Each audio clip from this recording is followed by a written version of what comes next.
여러분, 전국의 기름 대란, 제가 여러분들에게 화물연대가 처음 파업을 했을 당시 말씀을 드렸습니다. 그게 이제 현실이 된 거죠. 보시는 것처럼 주유소에 휘발유 품절, 등유 품절, 아마 그런 품절자를 굉장히 많이 보셨을 거예요. 벌써 전국 주유소 중에 60곳에서 이런 품절이라는 딱지가 쭉쭉 붙어 있다고 하니까 많이들 보셨을 겁니다. 특히 말입니다.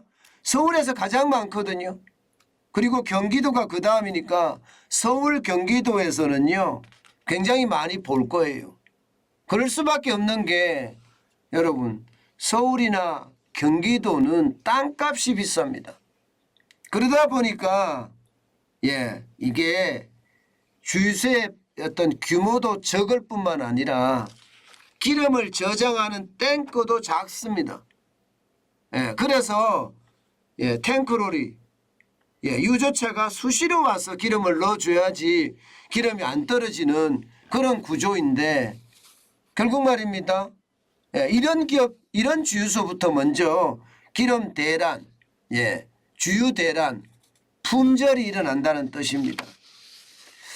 그만큼 말입니다. 상황이 많이 어려워지고 있습니다. 이 탱크로리 기사들, 그러니까 유조차 기사들 말입니다. 파업을 안 한다는 것은요 굉장히 어려운 일이에요. 왜냐고요?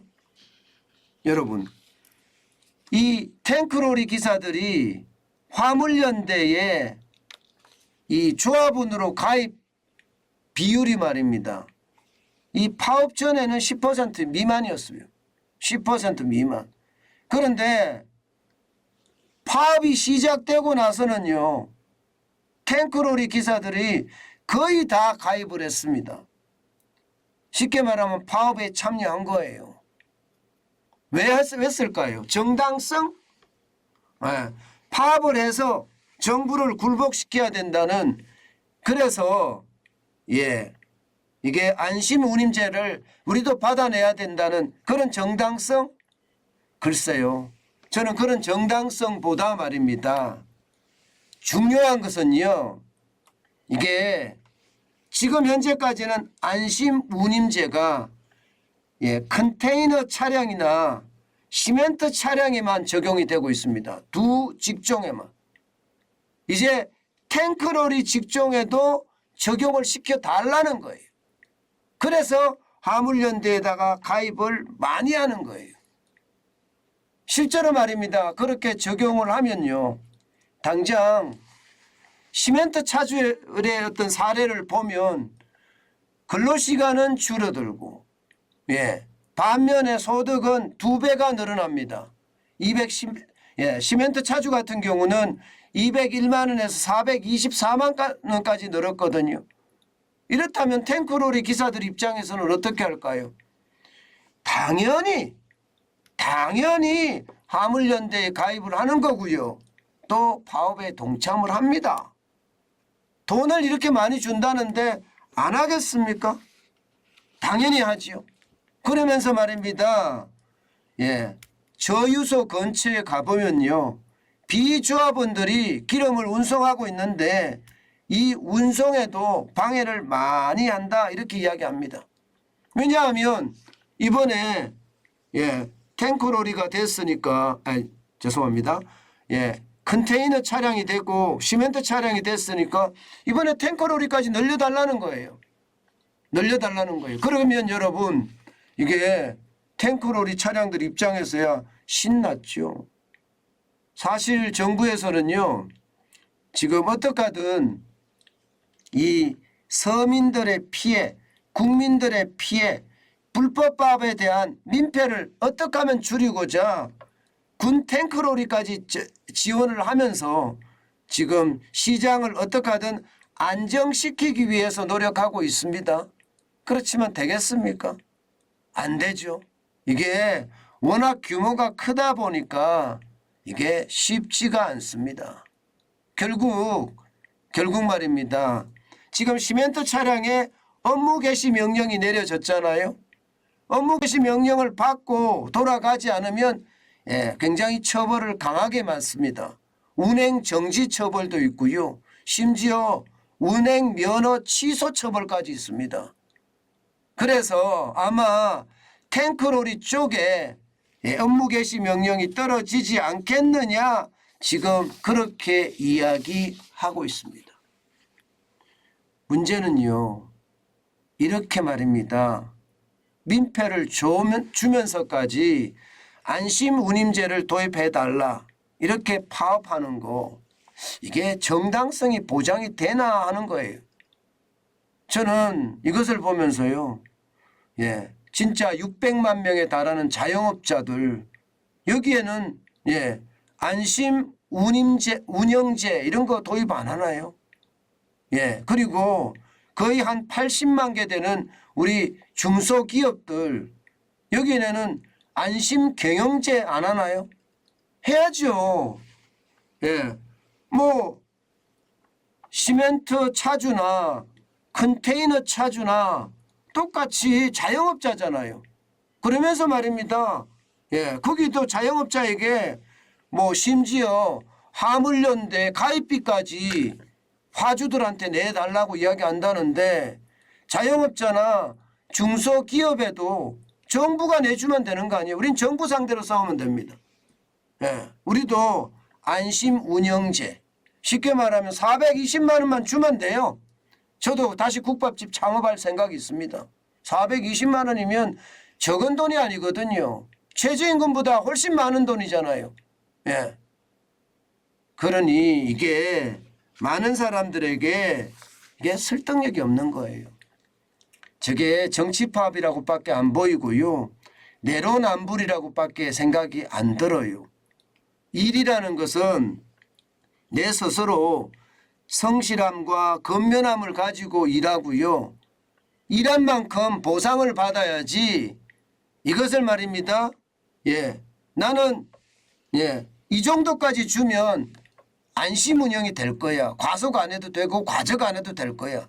이런 말도 안 되는 저는 이야기를 한다는 것은요. 결국 말입니다. 일하는 많은 사람들에게 안타까움을 줄 뿐이고요. 이게 바로 내로남불이라는 거예요. 나는 많이 받아야 되고 너는 안 된다는 그런 사고방식 말입니다. 그러니까 거기에 대한 어떤 손실이 엄청나잖아요. 지금 이대로라면 말입니다. 화물연대 파업 손실이 철강에서만 1조가 났답니다. 철강에서만. 시멘트 쪽은 얼마나 날까요? 그리고 각종 물류 쪽은 얼마나 날까요? 지금 이대로 간다면 여러분 올해만 8조 5천억까지 피해가 갈 가능성이 크다. 이런 전망까지 나오고 있습니다. 결국 말입니다. 스스로 자해를 하는 꼴이에요. 이게 여러분 노동운동이라는 건 분명하게 말입니다. 정치운동이 돼서는 안 되거든요. 노동운동이라는 것은 노동자의 권리와 의무를 잘 수행할 수 있게끔 하는 거고요. 또 노와 사가 서로 잘 협력해서 기업의 경쟁력을 높이고요. 기업의 경쟁력이 높아지면 많은 제품을 팔아서 많은 이익이 날 거 아니에요. 그러면 노와 사가 나눠서 가져가는 것. 이것이 노동운동의 저는 본질이어야 된다고 생각해요. 그런데 지금 화물연대 파업은 저는 도대체가 이해가 되지 않는 부분이고요. 또 말입니다. 화물연대 파업은요. 절대 정부가 개입하거나 정부한테 협상을 하자고 이야기할 수는 없어요. 화물연대 파업 대상은요. 쉽게 말하면 화주연합이에요. 물건을 배달해 달라고 하는 사람들. 그러면 그들하고 협상을 해서 이게 뭐 화물연대의 어떤 상황을 더 전달을 잘 해야 되는 거지 왜 정부가 나서는지는 모르겠어요. 저는 그것도 안타깝다고 생각을 합니다. 이대로는 안 된다. 대한민국이 모두가 함께 가려고 하려면요. 법과 원칙을 굉장히 중시 여겨야 됩니다. 법 위에 어느 누구도 군림하지 못하게 만들어야 돼요. 저는 그것만이 말입니다. 대한민국을 바르게 세울 수 있는 방법이 아닌가 저는 그런 생각을 해봅니다. 예, 이게 우리 경제가 똑바로 되려고 하면요. 예, 파업으로 인해서 경제적 손실이 확 줄어들어야 돼요. 그리고 이 파업에 정치란 개념이 들어가면 안 됩니다. 오롯이 말입니다. 예, 노동자의 어떤 권리와 또 노동자의 삶의 질 개선이나 노동자를 대변하는 게 이게 예, 노동단체잖아요. 그런데 여기에 정치가 들어가서 뭐 주한미군 철수를 하라는 등 윤석열 대통령 퇴진을 하라는 등 이런 정치적 구호가 난무하는 것은요. 저는 불법이라고 생각을 하는 거고요. 예, 그 불법은 국민들을 괴롭히는 민폐라고 생각을 합니다. 제발 나만 위하지 말고요. 남에게 배려하는 정신, 그 정신이 그 어느 때보다 필요하다 이렇게 저는 생각합니다. 더 중요한 것은요. 정부가 나라를 운영하는 기본인 법과 원칙 내에서 예, 나라를 운영하면 나라는 더욱 부강해지고요. 그 부강해진 국가는요. 국민들의 삶과 예, 재산이 잘 보호되면서 더 좋은 삶으로 발전되지 않을까. 저는 그런 생각해 봅니다.